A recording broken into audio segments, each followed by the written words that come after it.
Ay kinalugod ng sektor ng agrikultura ang inilabas na Certificate of Registration ng Food and Drug Administration para sa bakuna laban sa African Swine Flu o ASF.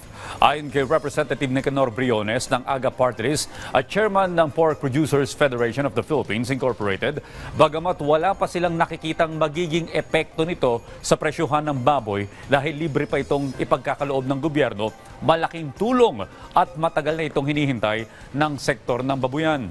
Naglaan naman ang Department of Agriculture ng 350 million pesos para sa pagbili ng mga bakuna at ipapamahagi sa mga apektadong lugar ng ASF.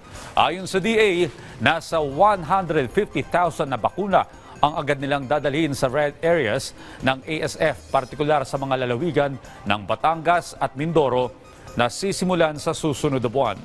Nagpasalamat naman ang sektor ng mga magbababoy kay Pangulong Ferdinand R. Marcos Jr.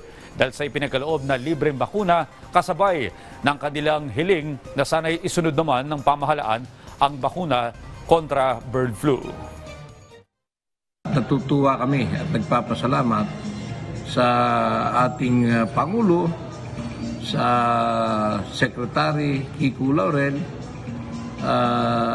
at tayo ay napagkaluban ng libreng bakuna.